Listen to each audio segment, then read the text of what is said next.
ഞാൻ ഉന്നയിച്ച വിഷയങ്ങൾക്കൊന്നും മറുപടി പറയാൻ ബന്ധപ്പെട്ടവർ തയ്യാറാകുന്നില്ല എന്ന് മാത്രമല്ല, ഏത് വിധത്തിലും ആളുകളെ ദ്രോഹിക്കുക എന്ന സമീപനം തുടരുകയാണ്. ഇന്നലെ വള്ളൂരിൽ തന്നെ മറ്റൊരു സംഭവം നടക്കുകയുണ്ടായി. വെള്ളൂരിലെ പ്രധാനപ്പെട്ട നാടക പ്രവർത്തകനും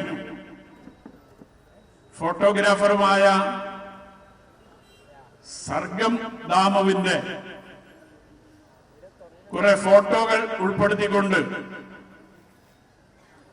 കൊട്ടണച്ചേരി ഉത്സവ സ്ഥലത്ത് ഡിവൈഎഫ്ഐയുടെ വെള്ളൂർ നോർത്ത് മേഖലാ കമ്മിറ്റി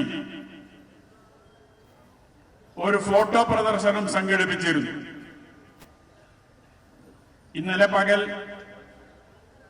കോറത്തുള്ള ഒരു നോവലിസ്റ്റാണ് അതിന്റെ ഉദ്ഘാടനം നിർവഹിച്ചത്.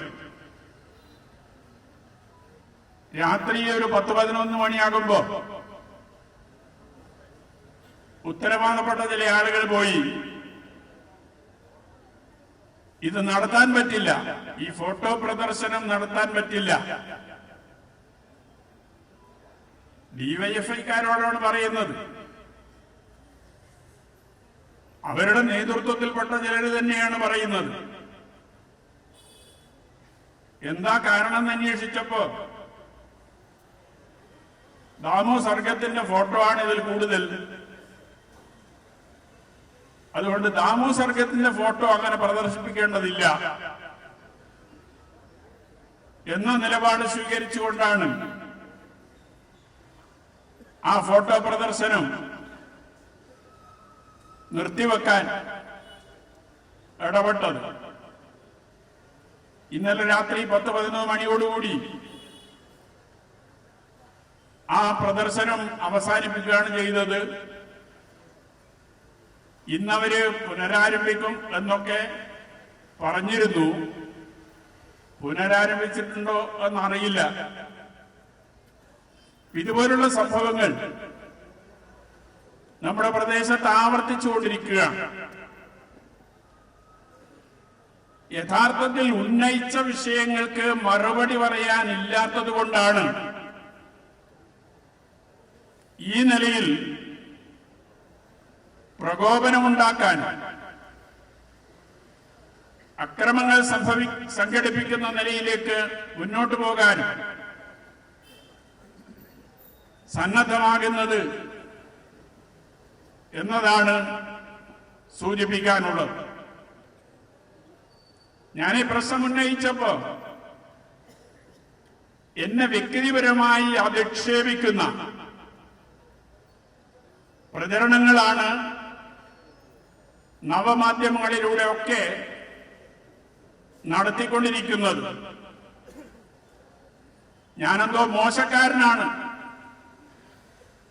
എന്ന് വരുത്തി തീർക്കുന്നതിന് വേണ്ടിയുള്ള വലിയ തോതിലുള്ള പ്രചാരവേല നവമാധ്യമങ്ങളിലൂടെ നടത്തിക്കൊണ്ടിരിക്കുകയാണ്. ഈ സദസ്സിനു മുമ്പാകെ പറയാൻ പോലും പറ്റാത്ത വാക്കുകൾ ഉപയോഗിച്ചുകൊണ്ടുള്ള അശ്ലീല സന്ദേശങ്ങളടക്കം ഈ നവമാധ്യമങ്ങളിലൂടെ വന്നുകൊണ്ടിരിക്കുകയാണ്. വ്യക്തിപരമായി തേജോവധം ചെയ്യാൻ സാധിക്കത്തക്ക നിലയിലുള്ള തനി കള്ളത്തരങ്ങൾ, അസത്യം പ്രചരിപ്പിക്കുന്ന നിലയിലേക്കും കാര്യങ്ങൾ മാറിക്കൊണ്ടിരിക്കുകയാണ്. ഗീബൽസിന്റെ സിദ്ധാന്തം എന്ന് പറയുന്നത്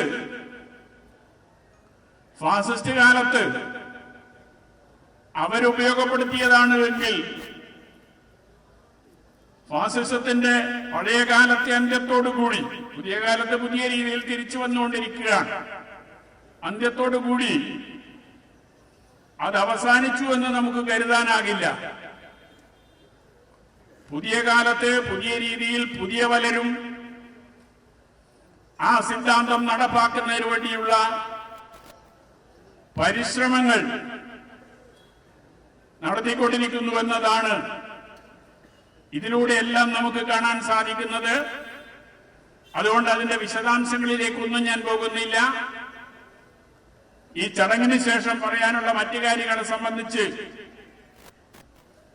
സൂചിപ്പിക്കാം എന്ന് നിങ്ങളെ അറിയിച്ചുകൊണ്ട് ഈ പുസ്തകം പ്രകാശനം ചെയ്യുന്നതിന് വേണ്ടി സഖാവ് ജോസഫ് സി മാത്യുവിനെയും പുസ്തകം ഏറ്റുവാങ്ങുന്നതിന് വേണ്ടി സഖാവ് VS അനിൽകുമാറിനെയും സ്നേഹപൂർവം ക്ഷണിക്കുകയാണ്.